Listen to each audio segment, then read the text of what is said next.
delighted, we are privileged that two very eminent scientists have taken the time out, have agreed to be with us today to share some technical knowledge with us and give us a sneak peek into the new technologies that are in the offing, that are in the process for making dry roasted cashews, cashew cheese and coated products. This entire session, which is going to be of 90 minutes, which includes the speaking time for both our speakers, this 90-minute session is curated by CSIR, CFTRI.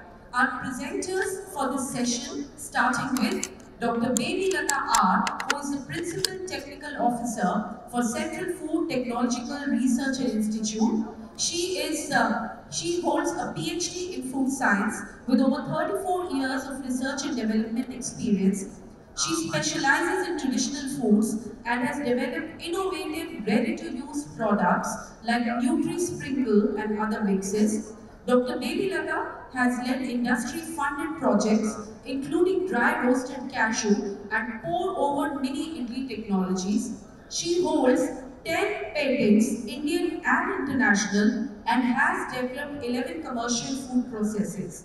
Her contributions have facilitated technology transfers to multiple food industries. And today, I'm hoping that the cashew sector gets to benefit with her presence here this afternoon. She has received several accolades, including the Subhash Bhatnagar Award by AFSTI in 2023.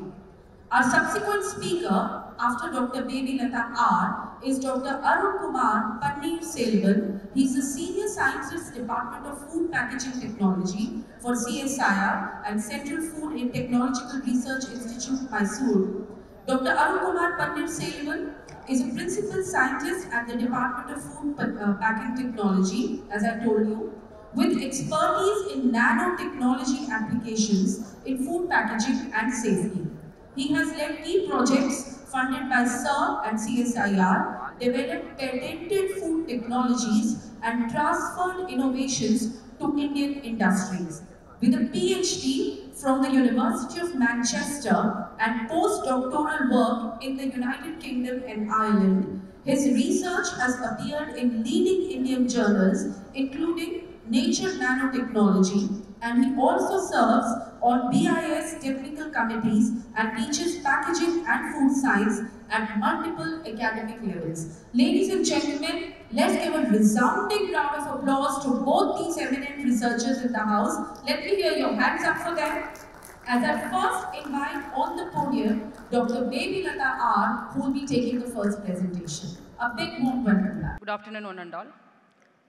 I'm as a Principal Technical Officer working in CFTRI. So whatever the work I have carried out under the cashew, I like to share some ideas which I have developed on request of different cashew industries as well as my own idea. So I hope it will be helpful little bit for you. So I'm welcoming you all for my talk. So today's topic is on technologies for value-added products from cashew kernel. First of all you know why the cashew is very important. It's called the snack nuts. So because due to our production is more in our country and it has good potential on export value.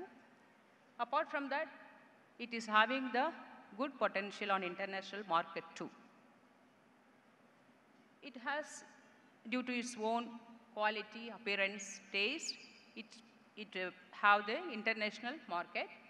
Apart from that, we have lot of production throughout India.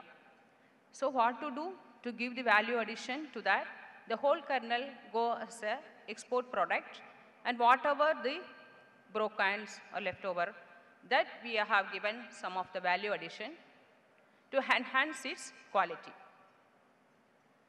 So what we are using, the cashews, normally the broken cashews goes in the confectionery, or it goes for as a culinary purpose, or it goes for the toppings or garnishing some of the confectionaries.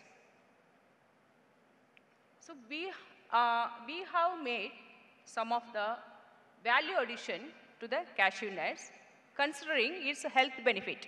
It doesn't mean if the kernels are broken, it doesn't mean its health benefits has come down.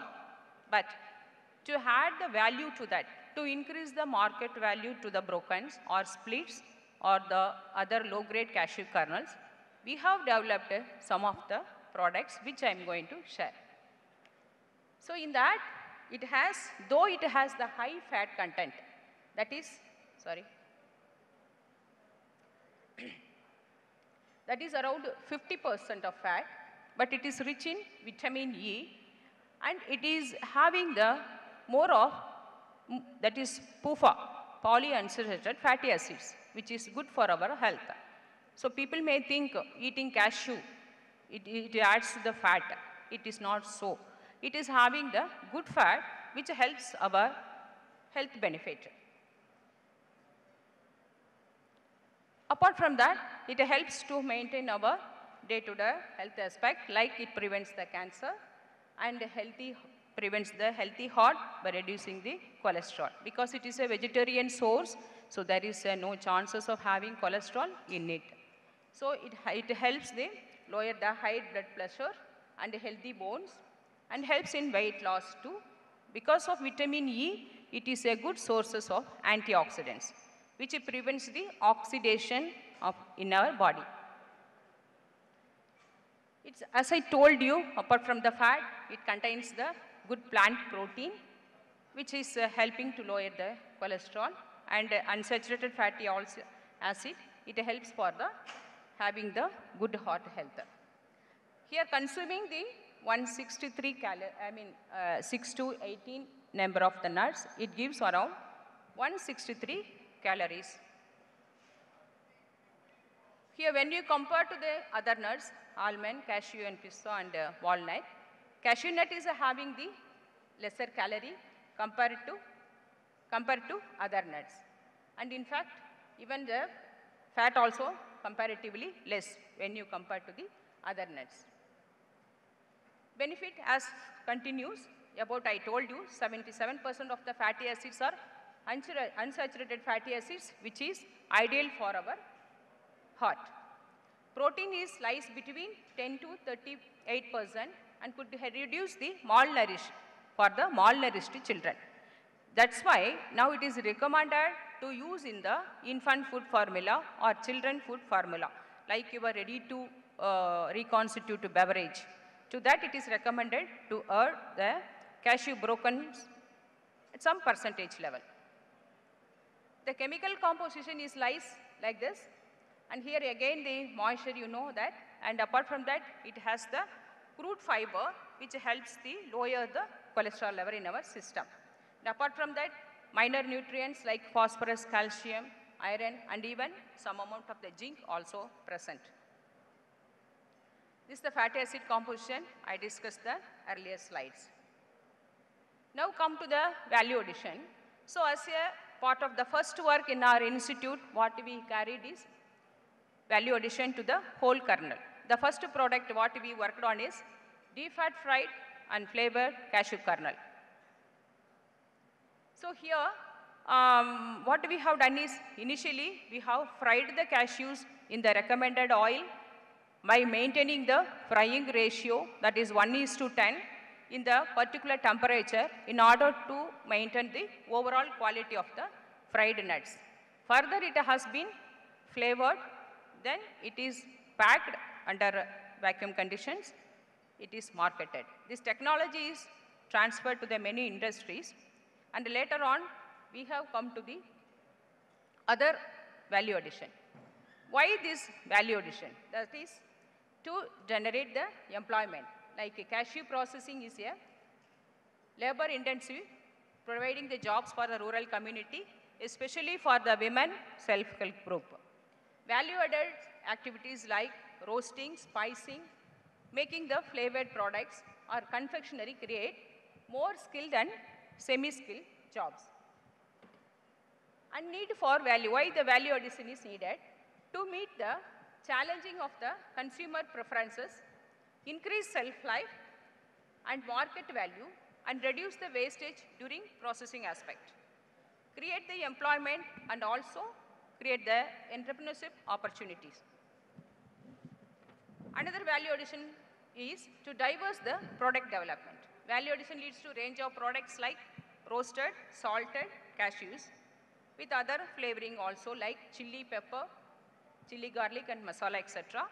And other product is cashew butter. Other products like using the low-grade cashews or cashew meal, cheese, broken cashew kernels used in the bakery as I mentioned earlier, and cashew-based sweets like kaju katli, kaju roll, etc.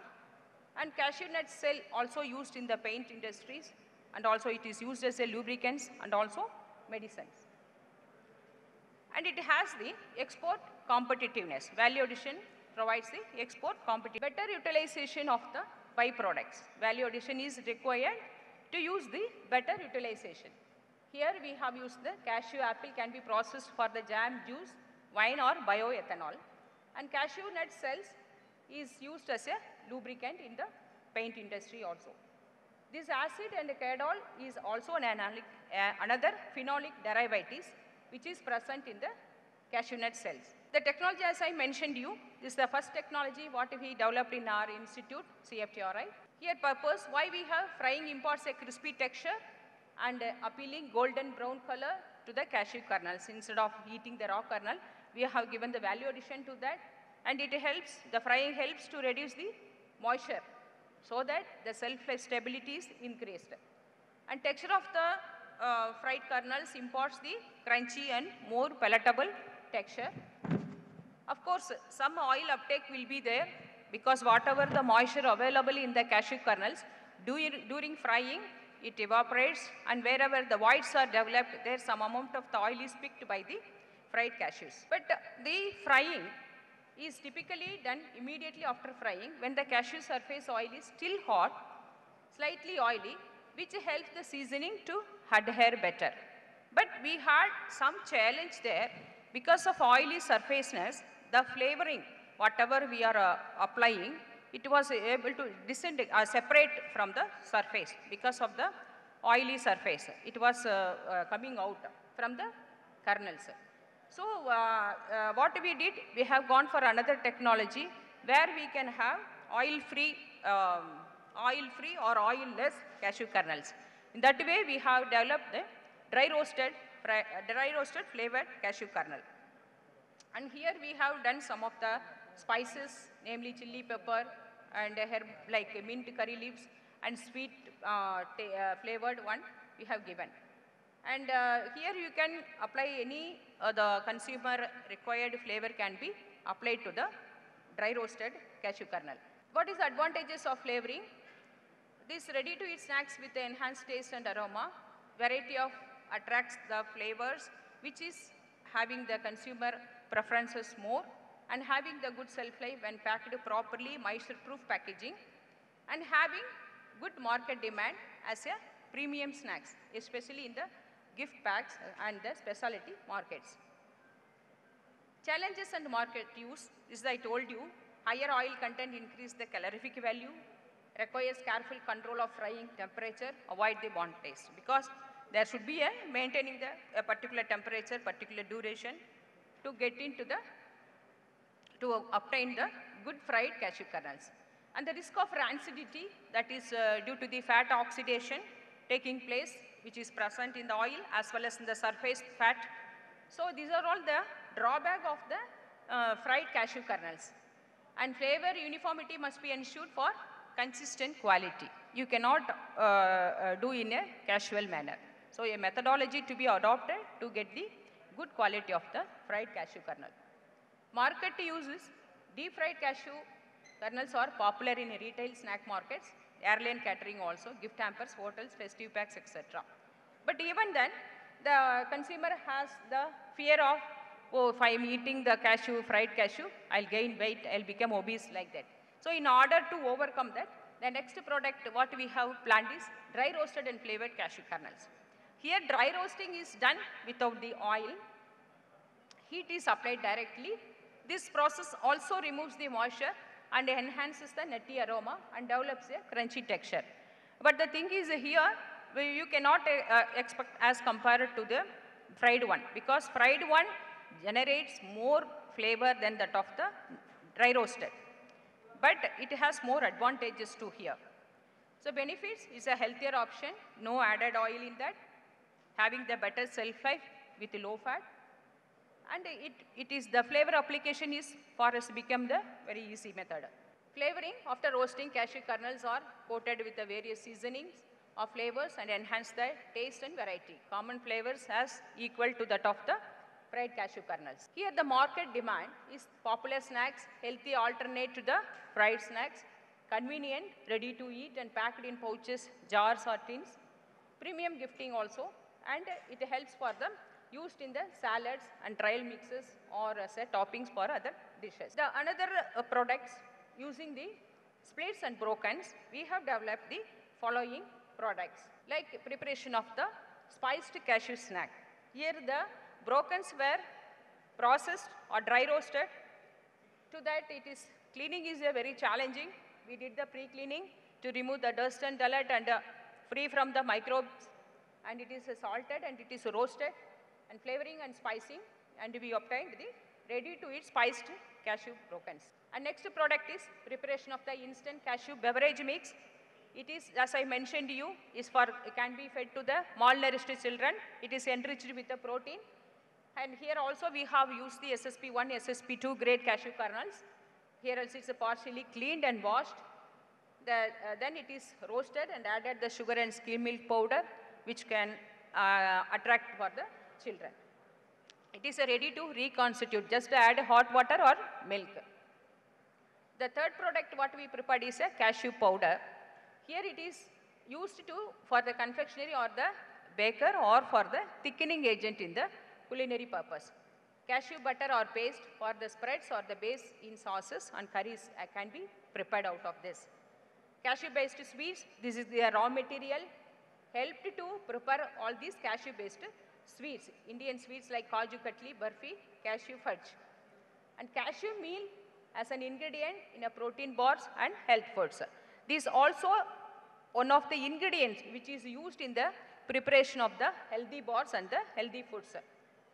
And this helps to add into the breakfast cereals and cookies or trial mixes as a cost-effective nut. And these are all some of the flow chart which shows the preparation of the cashew powder and cashew paste. It is pre-cleaning and clean cashew beets, washing and drying, grinding it and mixing, and we obtain the cashew paste. And here again cashew broken, similar way it is cleaned and it is a coarse grinding has been done. Here 2 stages of the grinding we followed to obtain the particular particle size. And this cashew powder is then on of the raw material. It can be used in the various culinary purposes or sweet making. Another come to the preparation of the cashew soup mix. This is an instant where the low grade cashew kernels were used. Here the pre-cleaning and it is again the 2 stages of the grinding took place. Addition of thickening agent and crystal sugar, peppercorn, etc. as added to the flavors, and fine grinding, addition of the flaked cashew beets and also antioxidant in order to avoid the oxidation of the prepared finished product.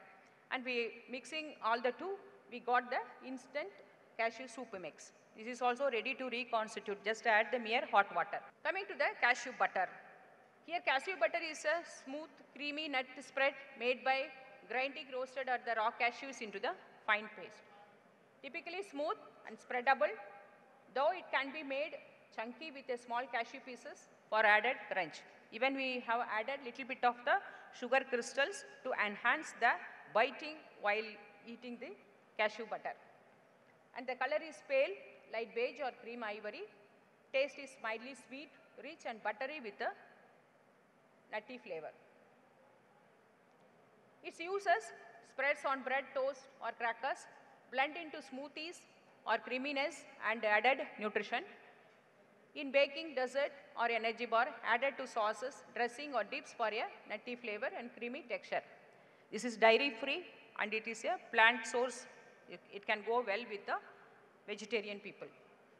Nutritional aspect, rich in healthy fats because it has the unsaturated fats and rich in minerals and vitamins.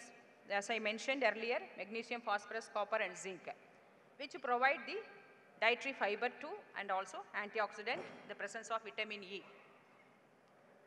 Coming to the preparation of cashew cheese, it is a plant-based dairy-free cheese alternative made preliminary from blended cashew nuts.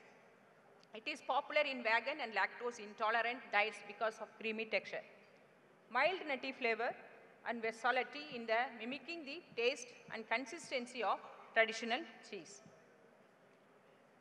How it is made?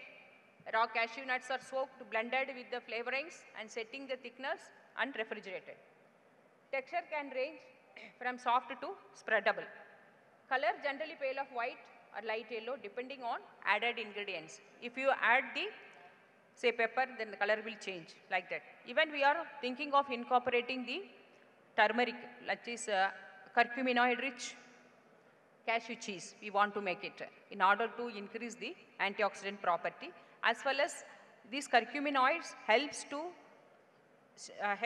prevent the spoilage of the cashew cheese. Another product is preparation of cashew nuts and dry fruit based healthy bar. Here also we have, it is a convenient and nutritious snack made by combining roasted or raw natural sweeteners and sometimes grains or seeds. To that we have added the flax seeds, chia seeds, etc. in order to increase the soluble fiber and dietary fiber, as well as to provide the antioxidant property to this. These bars are designed to improve the quick energy, healthy fats, fiber, and essential nutrients in a portable form. Any sports person also can be consumed to get the instant energy. Healthy bar has appearance compact in the rectangular or square bars, often golden to brown color. Visible pieces of the cashew nuts, raisins, dates, figs, etc. Then texture is chewy, slightly crunchy due to whole or chopped cashew nuts, and moist if made with the dates or honey. Some bars are firmer and crisp depending on our ingredients what we are using. And the flavors naturally sweet from dry fruits, and even nowadays you can see the blueberry, cranberry flavor is added. From these cashews with a mild caramel-like taste also, if jaggery is added or it is used. No artificial flavors typically needed when you are formulating such kind of the products. As I told you, the nutrition will be same as that of the whole kernel. Apart from that, what are all the ingredients we are going to incorporate that enhances the further nutrition value of a particular products. So here we can increase with the micronutrients rich in iron, magnesium, copper, potassium, and antioxidants also by fortifying the vitamin premixes. Preparation of the chocolate coated and cashew embedded chocolate bars. Here chocolate coated cashew nuts, it is a popular snacks and treat that combine the nuts with the chocolate. And its rich, indulgent flavor of chocolate, it is made by enrobing the roasted or raw nuts with the milk or the dark component chocolate. White chocolate through a panning or enrobing process. Key features, core ingredients are whole or the split nuts can be used for the chocolate coating. It is fine quality chocolate, often milk or dark or white chocolate. Texture, it is crunchy inside with a smoothie, creamy outer layer. Flavor profile is nutty and rich with a sweet chocolate finish. Application is snacking, gift boxes, and dessert toppings. Nutritional aspect, high in energy, contains the healthy fats, and by incorporating the dark chocolate, you can give the antioxidant property to the chocolate coated cashew nuts. Preparation of the cashew embedded bars. Here, the cashew embedded chocolate bars are the luxurious and nutrient-rich confection made by incorporating the premium cashew nuts into smooth chocolate slabs. These bars are offer delightful contrast between the crunchy, buttery texture of cashews and a creamy richness of the chocolate. This is for the children as well as the elder, where you can use the dark chocolate. Here we coming to the embedded cashew nut bar. Here it is solid chocolate bars are infused with the whole or chopped or roasted cashew nuts. These bars are grafted by pouring molten chocolate into molds and embedded cashew kernels evenly before allowing them to set. The result is visually appealing and texturally pleasing the treat. Key features of the embedded chocolate: high quality chocolate, dark or milk or white chocolate with a roasted or raw cashew nuts, and give the smoothie and creamy chocolate base with the crunchy nutty inclusions. Texture is as that of equal to that of the chocolate, embedded chocolate. Preparation of the cashew milk. This you can say the dairy-free cashew milk. The cashew milk is a creamy, plant-based, non-dairy beverage made by blending cashew nuts with the water and straining with the mixture to remove the solids. Unlike some other nuts milk, cashew milk is often does not require straining as the cashews blend smoothly, creating a naturally rich and velvety texture. This is ready to drink cashew milk. Key feature is pale ivory to creamy white in color, smooth, thick and creamy without a graininess typical some of the other nut milk. Flavor is slightly mild, slightly sweet and nutty flavor, buttery undertone. Its neural flavor profile makes it versatile for sweet and savory dishes. This neutral flavor, it helps even to add to your coffee. This milk can be used for your instant coffee by adding the decoction, required amount of the decoction. You can have the cashew coffee. This aroma is light, nutty scent with no overpowering smell. Nutritional value of the cashew milk is low in calories because here the percentage of the cashew level is less. So the calorie level is less, typically containing healthy fats and vitamins, minerals like magnesium, zinc, etc. Commercial versions are often fortified with calcium, vitamin D and vitamin B12. We can also do that, but we have not added any fortification here. We were planning to add, as I told you, we are planning to add the curcumin, like turmeric, which is, the curcumin is a good sources of the antioxidant and helps for all the health benefits. The cashew milk is, it can be used for, as I told you, for coffee, tea, smoothies and for the cereals also, for muesli reconstitution also, you can use the cashew milk instead of going for the dairy milk. And benefits is it is a lactose-free and vegan-friendly, cholesterol-free, low in saturated fat. Easier to digest for those with a dairy intolerance. Cashew milk stands out of its creaminess, smooth blendability, making it a popular choice among plant-based milks. Upcoming products from the low-grade cashews. Currently the project is going on, cashew chocolate spread. Here we have used a very low-grade like brocans and developed the cashew chocolate spread. This is just like our Nutella. So cashew chocolate spread is rich in creamy and indulgent nut-based spread made primarily from roasted cashew nuts blended with cocoa chocolate and sweeteners. It also offers a luxurious fusion of the smooth, buttery texture of cashew butter with the deep, velvety flavor of chocolate. Characteristics is appearance glossy and smooth with a medium to dark brown color based on the chocolate content. Creamy, spreadable and slightly thicker, softer than the solid nut butters. Flavor is well-balanced blend with a sweet and a nutty buttery cashew flavor. Less bitter than the pure cocoa spread due to the natural sweetness of the cashews. Aroma inviting the chocolate aroma with a nutty undertone. The uses spread on the bread, toast, pancakes or waffles. Stirred into oatmeal, yogurt or smoothies. Used as a dip for fruits like bananas, strawberries or apples. Filling for grapes, pastries or sandwich cookies. Eaten by the spoonful as a healthy treat. Nutritional values are rich in high fats, plant-based protein, essential minerals, contains antioxidants from cocoa also, lower in sugar than many commercial chocolate spreads made it naturally. Next upcoming products, the cashew cream. Here also we have used the lower cashew kernel.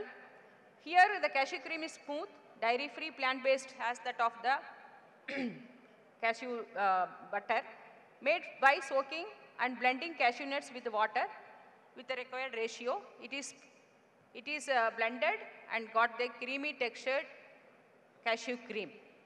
And it helps both the sweet and savory dishes can be formulated using this, making it a popular substitute for dairy cream in vegan and lactose-free diet. These are all the some of the characteristics, as I mentioned in my earlier slide, cashew cream. And the nutritional source is high in unsaturated fatty acid, good for the hearty health, good sources of the plant protein and other minor nutrients, magnesium, copper and iron, naturally free from lactose, and it is from cholesterol, and no artificial additives is added. This is instant coffee powder.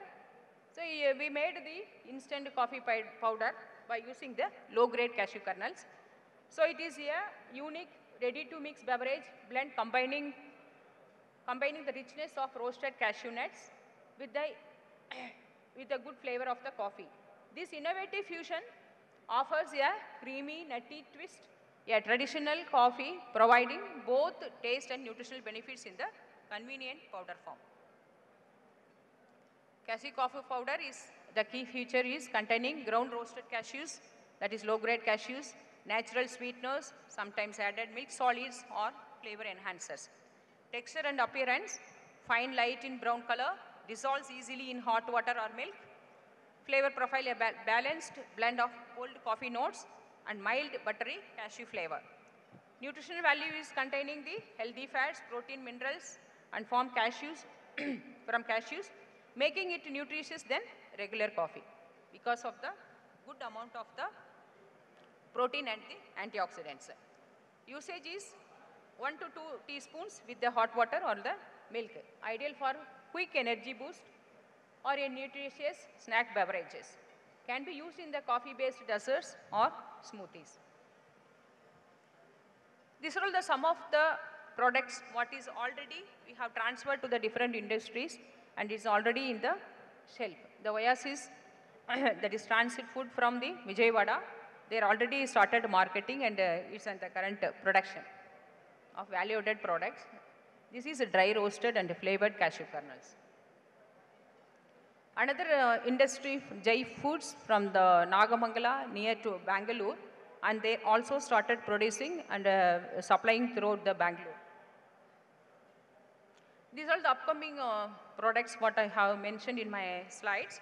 That is cashew cream, cashew instant coffee, and cashew salts healthy bars. So these are all the some of the upcoming low-grade cashew products.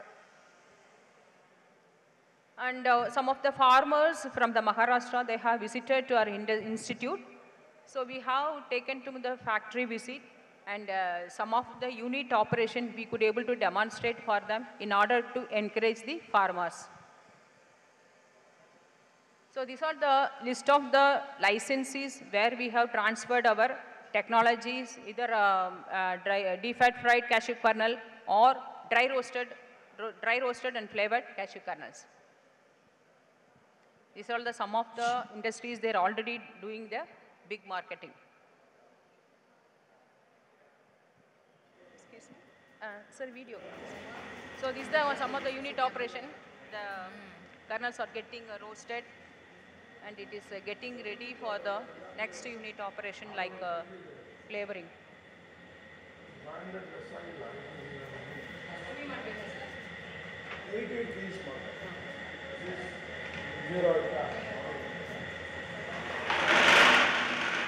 The known quantity is weighed and the flavor formulation is made accordingly, whether it is powder form or in a liquid form. Then further it is taken to the coating pan in a next.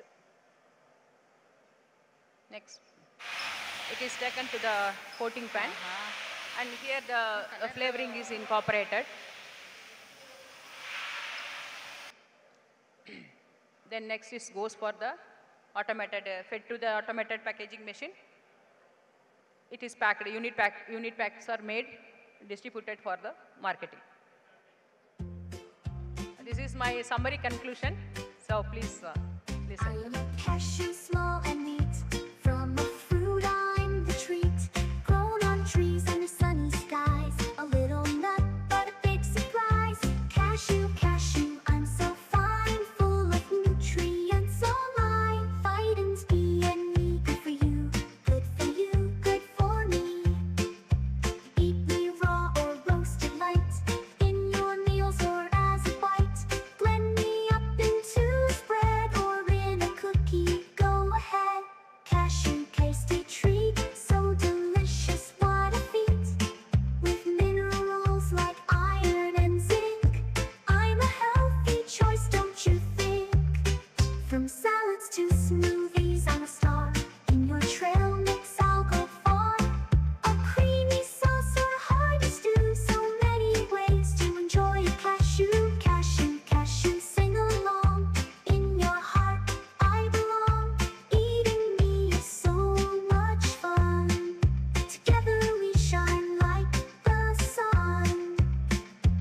sorry.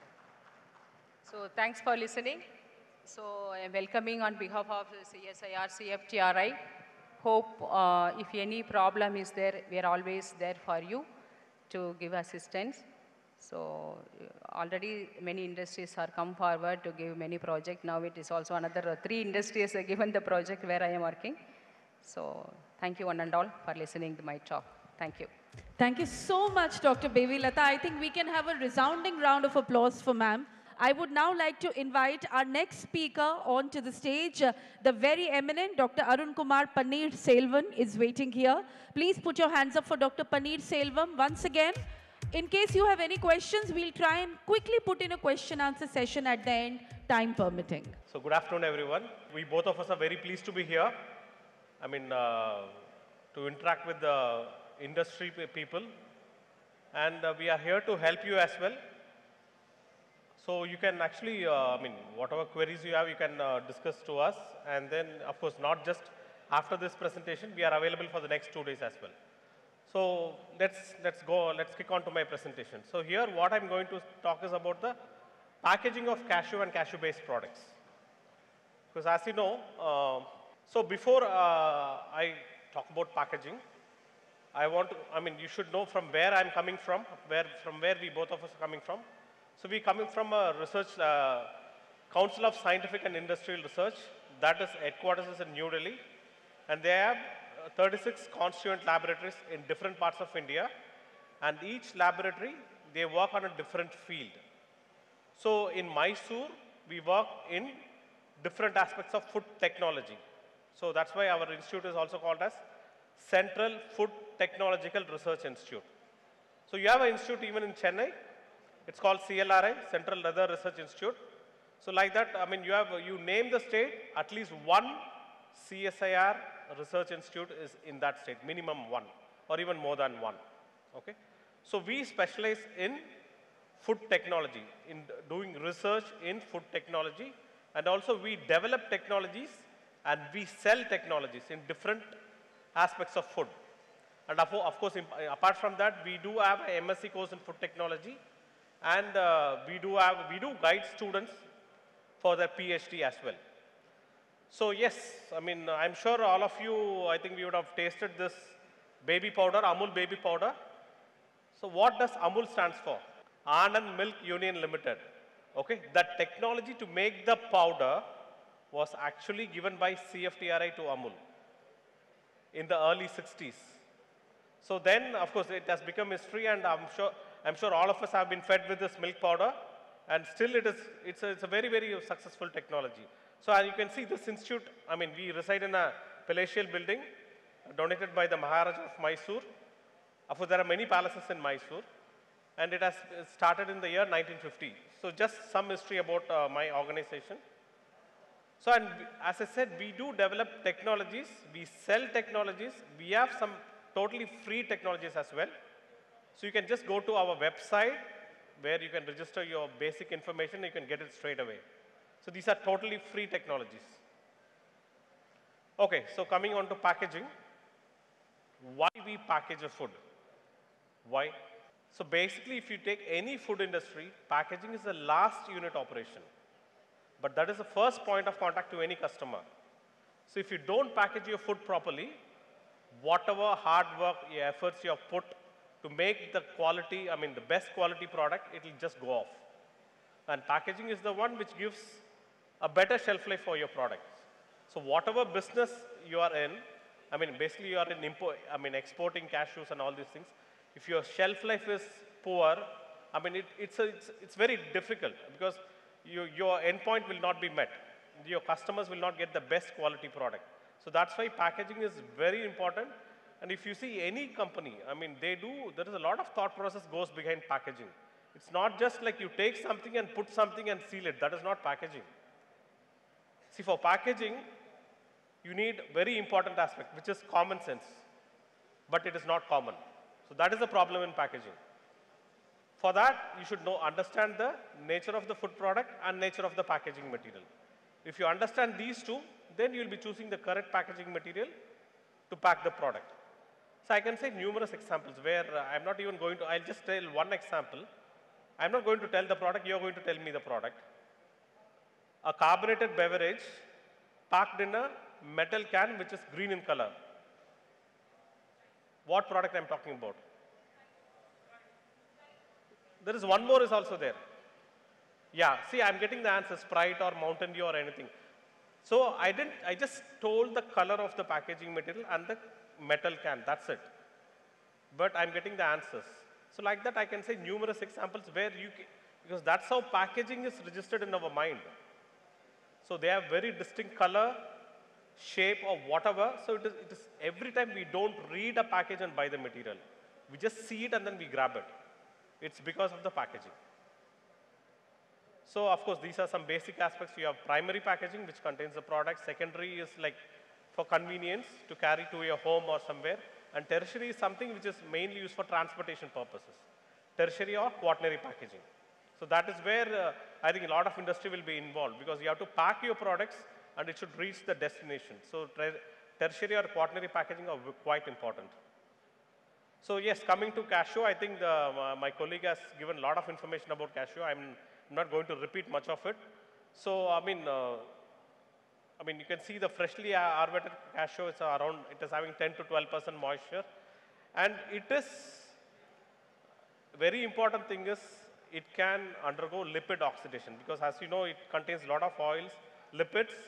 If it gets oxidized, you get rancid and your product quality goes out. So you have to choose a packaging material which protect in these aspects. So here if you see like what are the different fat composition I have given in terms of what are the compounds which are present there, like oleic acid, linoleic acid. I mean, these are the science behind it. You have to make sure that your product is not getting rancid. So you have to choose a correct packaging material for that. So yes, what are the different packaging material used? So let's start with plastics. So plastics, yeah, you can use a simple pouch made up of LDPE or HDPE. Again, if you have a laminate material, you have a better shelf life. So you have a single material, you have a little bit reduced shelf life. So depending on what choice of combination you're using, your shelf life is going to vary. And each layer has a purpose. So for example, if you see this, this PET, AL means aluminum, LDPE laminate. So here, it is a laminate made up of 3 material. So there the aluminum, which looks like silvery in color, the purpose of using that is, it's a good barrier for moisture, oxygen, and light as well. So it's a very good oxygen barrier. That's why sometimes in cashew, you even put oxygen scavengers in it. Okay? And then, if you use, okay, you can do even without the aluminum layer, you can have PET PE pouches with the window. So that, but you can modify the atmosphere inside. You can flush it with nitrogen. You can have a little bit of carbon dioxide there. So these things, it will actually improve the shelf life of your any cashew-based product. So yes, apart from plastics, you can have it in metal cans. You can have in glass. So glass, of course, it looks very premium. The problem with glass is it breaks. That's the only thing. But yes, it has a whole. But it's a very good barrier for oxygen and also moisture. Okay. And of course, we have tin cans are there. But cost factor, of course, cost comes here. So that's why, like majority where we see now, we are seeing more of plastic-based materials. And when I talk about plastics, like of course, the plastics, they have a recycling code. So I think I'm sure, there are codes numbered from 1 to 7. So number 1 stands for PET. So I'm sure like many people think when you see number 1 in some plastic. For example, this is a water bottle. What do we call this water bottle? What is it called? It's called PET bottle. Of course, actually, PET means it's a polymer. So this is number 1. It doesn't mean that whenever you see number 1, it means it's PET. It's not that this is a first grade plastic. It's nothing to do with that. And when you see number 2 anywhere, for plastics, it is high density polyethylene. Number 3, and actually the cap is high density polyethylene. See, in a water bottle, we have 3 different packaging materials. Your bottle is PET, your cap is HDPE, and your label is PVC. So you have 3 packaging materials, and PVC is number 3, coded as 3. And number 4 is LDPE, number 5 is polypropylene, number 6 is polystyrene, And 7 is the most challenging. Whatever is not from 1 to 6 is 7. So that's where all your, the commonly known as Tetra Pak, everything which will come into the picture. So whenever these codes are given for recycling purposes. So because in recycling centers, they group it and recycle it. You cannot mix and recycle. That's why these codes are given. So yes, coming to cashew milk, yeah, just now I spoke about this Tetra Pak. Again, it's a commercial name. I mean, it's a brand. Tetra Pak is a brand, but the process is aseptic packaging, where they use UHT technology. That means ultra high temperature. They go up to 125 to 130 for a few seconds, and then under that atmosphere, it is packed inside that packaging material. So this packaging material, Tetra Pak, of course, as I said, it's aseptic package. It's primarily composed of paperboard. Around 70 to 75% is paperboard. It still has plastic there. Many people think it is just made up of paper. But you should just think, how come you can have a liquid in a paper? Can we have a liquid in a paper? You can't. So you have aluminum layer inside, which is, as I said, it's a good barrier to light and oxygen. And you have polyethylene, that is the actual contact layer for your, let it be cashew milk or your normal milk or your fruit juice. Your contact layer is actually polyethylene, because that is, it's a good, it has very good sealability. Polyethylene has a very good sealability, and it has a very good barrier for moisture as well. So, but there it is more for sealability it is used. So Tetra Pak is not a biodegradable material, because it contains only 75% of paper. Remaining is your aluminum and polyethylene, which are non-biodegradable. So of course, you can have the rigid packaging materials like either HDPE or PP or PET bottles. That also you can use it for cashew milk, or of course the glass bottles also can be used. As you can see, the shelf life varies if you vary the packaging material. So with this Tetra Pak or this aseptic packaging, you have a better shelf life, up to like 6 to 12 months, depending on that. And it's a preservative-free technology. So again, cashew nut base, again I'm going with the same materials. You can see most of the cashew products, when you take plastics, either they are doing it in rigid containers, as I said, like PP or HDPE or PET, or they go for a laminate based on PET and PE, or they have a laminate based of PET, PE and aluminum. So these are the normal combinations which are used for different cashew-based products. So yes, again, I mean, whatever, you can see, I mean, I'm showing the different value-added products, but the packaging materials are almost similar. And sometimes they do go for the MAP packaging, as I discussed, modifying the atmosphere by flushing the nitrogen or carbon dioxide. So cashew butter, yeah, you can have PET or PP jars, and also you can have glass jars. Again, the cost factor matters. So when you're going for plastic, it is more cheaper compared to glass or tin. So you have pouches as well for cashew energy bars. So again, here they either use for PP pouch, BOPP, biaxial oriented polypropylene, or you can have PET PE laminate. So here you provide a window so that you see the product, or even you can have a paper-based laminate as well. So it's not that paper also, you can laminate with polyethylene. So paper-based laminate also can be used for these energy bars. So cashew floor, again, you can have craft paper and PE-based laminated pouch. So it looks like paper, but of course it is laminated with PE inside. And I mean, tin plate cans also you can have. Cashew cheese, again the same, I mean, even the products are different, your packaging materials are same. Cashew cheese, and basically cashew nut oil or the shell liquid, you can have in aluminum bottles, or you can even have in PET bottles. So what are the different strategies used to enhance the shelf life of the cashew-based products? The first thing is what you use, you remove the air from it. That means vacuum packaging. So you remove everything out, and yes, it gives a longer shelf life, because air contains a lot of microorganisms. So when you have microorganisms, it's going to get spoiled. You remove everything, and yes, you have extended shelf life. Or second option is, of course, and you should pack with the packaging material which is not allowing the air to enter. So PET is good, but again they go for laminates. Or second option is you put oxygen scavenger, a small pouch, a tiny pouch along with the vacuum packed thing. So where any residual oxygen is there, it is getting absorbed. So you can even use this oxygen scavenger. So when you do the vacuum packaging, like it actually, it maintains the, I mean, if you have a flavored cashew or it maintains the crispiness of the cashew nut. So modified atmospheric packaging, I think I already spoke about it. So here you have a mixture of gases which extends the shelf life. And actually I was talking about, I mean, with Mr. Vatsa in the morning, and he was referring to me like, I mean, there are problems to know how the plastic which are supplied to you, whether it's a food grade or not. So basically you ask your vendor and he says it's a food grade. If you, or sometimes you think it is not a food grade. On what basis you are telling?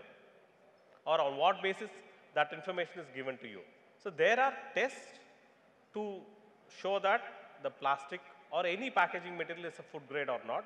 And CFTRI, we also perform these tests with the, of course, we have a minimum, I mean, minimum with charges are there. So, and we do give a, a certificate saying that whether the packaging material is suitable to pack. It's not just for cashew, any food product. So if you want to test your packaging material, you can actually contact CFTRI. I mean, you can note down the email address. It is csc@cftri.res.in. It's called Customer Service Cell. So there when you contact, of course, they'll come up, you have to tell what product you're going to pack. And then they'll suggest, I mean, how much packaging material you have to provide and with the quotation and everything. So there we are doing a test. It's called overall migration testing. So for, it's not just for plastics, we do even for, I mean, metal cans. We do for paper-based products as well. So if you want to test your packaging material, I mean, there are many labs in India, I mean, which are NABL accredited, they do it, and we also do it. It's your choice. You can approach any NABL accredited lab, which is National Accreditation Board of Laboratories. You can approach any labs, you can approach CFTRI as well. So this is another thing, as I said, like oxygen scavenger. So oxygen, yes, I mean, basically sometimes they use iron powder, which is a good absorber of oxygen, and it gets converted into iron oxide. So you can have different oxygen scavengers, which actually any residual oxygen is there, that it can scavenge those oxygen. Yes, coming on, okay, whatever till now I have spoken is, I have told what are the different packaging material which are currently used. So now there is a thing like we should go for more of a sustainable packaging. Sustainable means we are not harming the environment or the earth. So whatever packaging materials we are choosing, of course plastics are non-biodegradable, but they are recyclable. So the problem is the waste management of plastics. I mean, we have, okay, now, I mean, last a decade or so, of course, we have got a lot of awareness, and many states are very much into the plastic waste management. But the key here is the segregation. If the segregation is good, that your major work is done. But okay, what if, but still, yeah, we see mountain of plastics like, I mean, which are non-biodegradable in any major cities in India. I mean, it's not just the Indian problem, it's a worldwide problem. So there is a focus to move towards more sustainable material, and it should be more environmental friendly as well. So you can have some biopolymers, but before going to that, you should know what is the difference between biodegradability and compostability. I'm sure you know what is recyclable. So recycle means you recycle it into a different product, because PET is one of the widely recycled packaging material, because the rack pickers, they collect it and they get money for it, and yeah, it goes to the recycling system, and then yes, you get it as a different product. You can get it in the form of pen, you can get it in the form of, I mean, those plastic tags or whatever. So it is recycled, it's perfectly fine. But what about pouches? Pouches, the rack pickers, they don't pick at all. Any films or pouches, any rigid materials they pick. Any pouches they don't pick, because it is more voluminous. See, to get 1 kg of the weight on a pouch, you have to collect more, and it is not having much value. So they don't pick it. That's why it is ending up in the garbage, and you see garbage of all over in many places. So what you have to do is we can move to some biopolymers which are either biodegradable or compostable, but most of the biopolymers are more of biodegradable means what?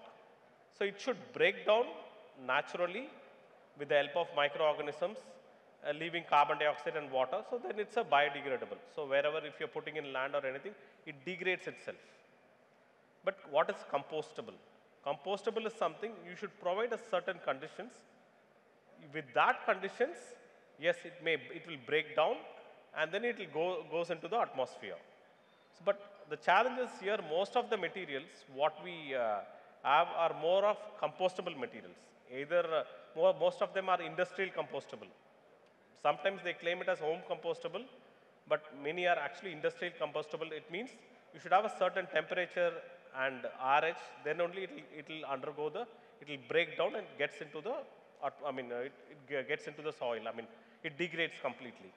So there are polymers like, I'm sure you know that paper is a biodegradable material, but the problem is when you coat the paper with a laminate like polyethylene or a plastic, then it makes it non-biodegradable.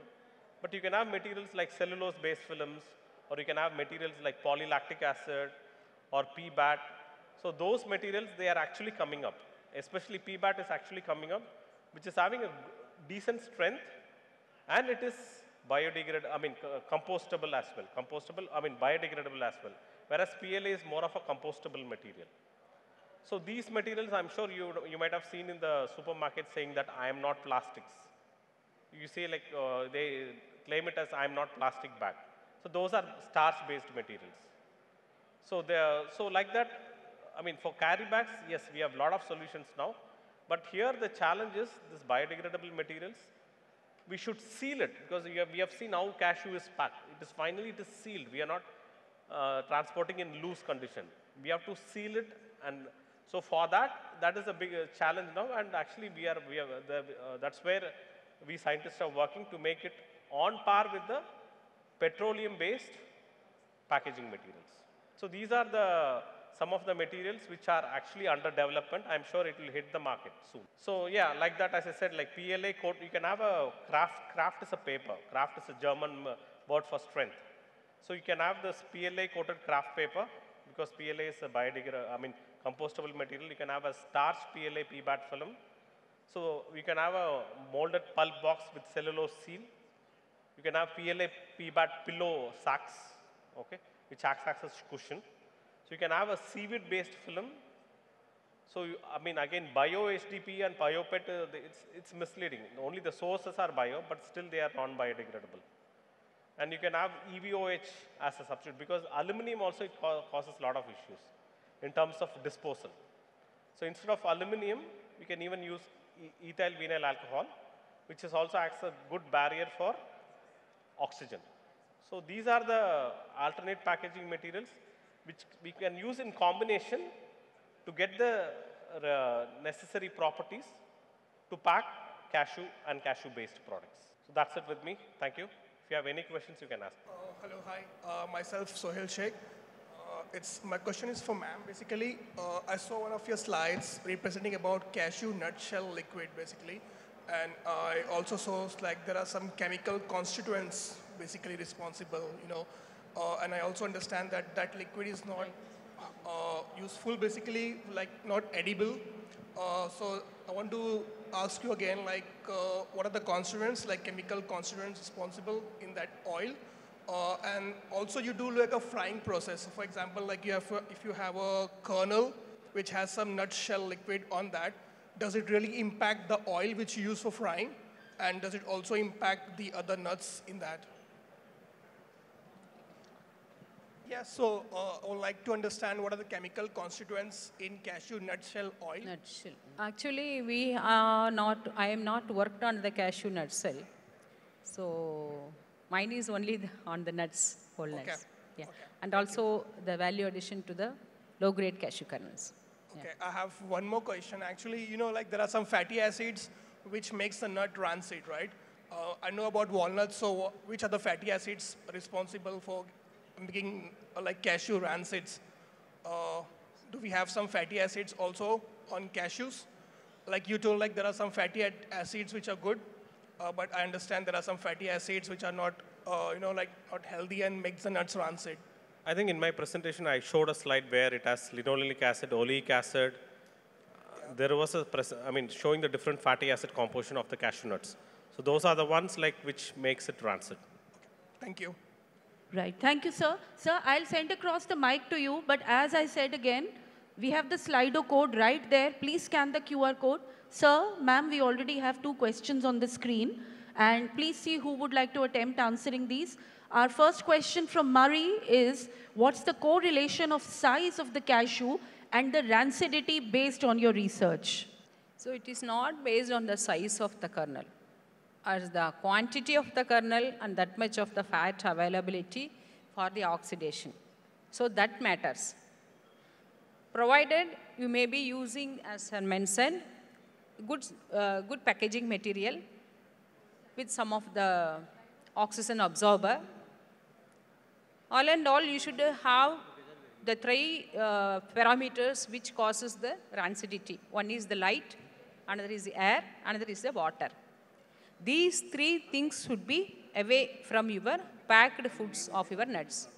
So you should be careful of choosing your packing material to eliminate all these 3 factors. So of course, all your processing should be carried out in the dry area place. At the end, you may be recommended to use the dehumidifier so that even at the end product may not be absorbing the moisture which is available in the atmosphere, so that your packed material is safe. In fact, you can use nowadays even an antioxidant also. It may be in a powder form, or it may be during your flavoring time or seasoning time. You can use some of the permitted antioxidant with a permitted level by the FSSAI. Laminated pouch with LD and polyester 2-layer is fine for cashew kernels for longer life? Again, longer means like, yeah, you can have up to 3 to 4 months, you'll get it. So what is your expected shelf life? So that's what, if you tell what is your expected shelf life, we can have a different packaging materials. There is more. What is your opinion? I think this is something which also borders on sustainability, and I think this is a fabulous question. What is your opinion on microplastics in cashews from packaging, considering they are a leading cause of many known diseases? Okay, it's not just microplastics from cashews. Microplastics can come from any plastic, and it can even come from textile fibers as well. It's not just only from plastics. Okay, microplastics, it's a very good question. So yes, those are like, it can come from any plastic materials. It can come from, as I said, textiles. It can even come from rubber. So from so many things it can come.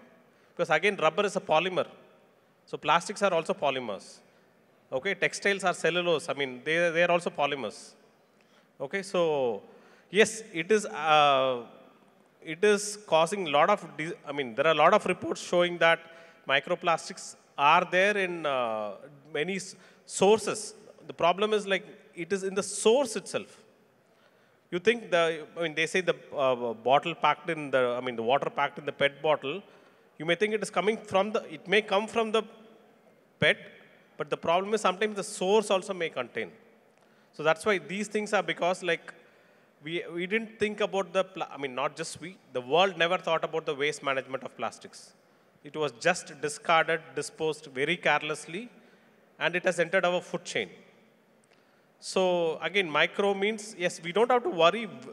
Yes, it is a concern, but if the particle sizes are bigger, like as I said, like 100 microns or 200 microns or more, our body actually can send it out. So the very challenging aspect is when we have very, very small particles. Like there is a term even called nanoplastics. So when you go below a certain size, then only it causes health issues. So but the main thing is we should be more responsible, and we should not be just throwing trash anywhere. As I said, for the plastics, segregation is the key. If we segregate, then a big problem is solved. And other thing is like, we should reduce the consumption of plastics. Of course, saying that, I mean, everywhere we see the PET bottles. But PET is fine. It's one of the very good, I mean, most of the PET materials, in terms of rigid bottles, it goes back for recycling. So as I told in my talk, the most concern area is the pouches we use. So that's where the collection mechanism should improve, so that at least we are preventing, if it goes back to the recycling thing, then it is, we are preventing a major issues. There is a considerable amount of questions that we are receiving regarding starting a cashew milk plant. That what are the basic requirements for starting a cashew milk plant, and what is also, somebody is also asking about a basic investment. Yeah, for extraction unit, it's required. And of course, we are using the low-grade cashew kernels for the cashew milk preparation. Extraction units and one blender and some of the enzyme treatment has been given. So if you are interested, you can visit our institute for already it's an ongoing project, which I cannot tell now. So it is just extraction and blending and some enzyme treatment, and permitted enzyme treatment, and it is a filtration and going for the sterilization and packing. So these are all some of the unit operations which we are carrying out to obtain the cashew milk. Ma'am, the question is that what is the best option for packaging of salted cashew? I think I have already displayed in my slides. Again, best in the sense, first of all, you should tell what is your expected shelf life. So what is your expectation? You want for 3 months, 6 months, 1 year. So it's a combination of strategy, like where you have vacuum packaging, oxygen scavenger, and the packaging material. So all combination will work out to get the maximum shelf life. So another thing is, as I said, we should move, with respect to microplastics, we should move towards more sustainable packaging materials. So that is another option where you prevent reduce the consumption of plastics, especially the single-use plastics. Usually for the plain salted cashews, you can go for the MedPetP, if I am right. So that will be the shorter duration. In addition to that, you can go for the oxygen scavenger, then go for the MAP, as your sir is telling, to extend the further shelf life. So again, depending on your investment. Thank you. There is one question which is coming on the board out here. Do you have any stats related to the consumption of flavored cashew in India, and any study that is there to confirm the shelf life of cashew milk and cashew paste, etc.? So we have actually this dry roasted and flavored cashews first requested from the India Food Export Kerala. So they are the first client. They came to and approached CSIR, CFTRI, and we have worked for them in 1993 itself. And they had the exclusivity of for 10 years. Then it has, after 10 years, it has been released, and now this is marketed as a Delhi net in Air Indigo. And now they are even doing the business in the Emirates. And apart from that, and many industries, this dry roasted and flavored cashew kernel has been transferred. And this is the statistics as on now we are having. And apart from the many clients, they are even now they are coming last week also. So these are all some of the statistics what we are having. You'd like to add to that, sir? What was the second part of the question? The second part of the question was related to cashew paste and cashew milk, the shelf life. If you've actually done a study on those, milk and paste. Paste. Paste as such, it is having 4 months in the RT, room temperature itself, ambient condition. And milk on the refrigeration without preservative, 6 months. All right. I will take this as the final question, ma'am. And I think with the festive season coming up, we've already received 2 questions on this. One is already there on the screen. People are asking that for Kaju Katli, does the original size of the cashew matter in terms of taste? No, some amount of the flour is added in terms to add to the binding effect in the cashew cutting. Yeah, first of all, thank you for a nice presentation from Paneer sir and ma'am. I am Satyanarayan speaking from AICA Commodities. My request to the CFTIR, with this smaller shelf life of 4 months for cashew milk and 6 months, commercially for an industry it will not be viable. So can you, it's a suggestion, can you work something to improve the shelf life and suggest to the industry? So for retort can help you to increase the shelf life, sir. Retort packing. But with retort, once it is opened, it has to be consumed, I think, immediately. Yeah. Once it is open, you have to refrigerate it. You cannot keep it in the ambient condition. And it changes the taste also, we believe. Yes, yes. Because of this high fat content is prone to, and also it has the sugar, it starts fermenting in the ambient condition.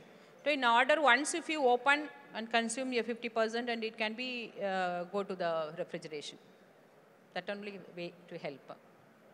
Actually, that holds good for any packaging. Okay, once you open it, your claims are gone. So you say it is good for 3 months or 6 months or 1 year. It's till you open it. Once you open it, they say you keep it in the airtight condition, keep it in a cool place, or suppose if it's a aseptic package, means the conditions are written very clearly. Keep it under refrigeration and consume within 48 to 72 hours. So any packaging claim is valid only till you open it. So you can't blame the customer cannot blame the manufacturer or any company saying that I've opened it and kept it and it's not coming for 6 months or 1 month or 3 months. So because if you're doing any, flushing with any nitrogen or anything, when you open it, it's gone. So that is good for any food product. You open it, then it's gone.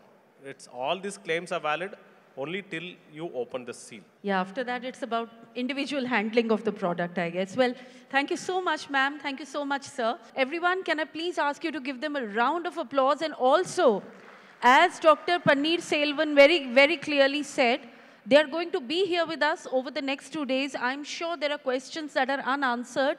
I'm sure that are queries that will be risen over the next couple of days also.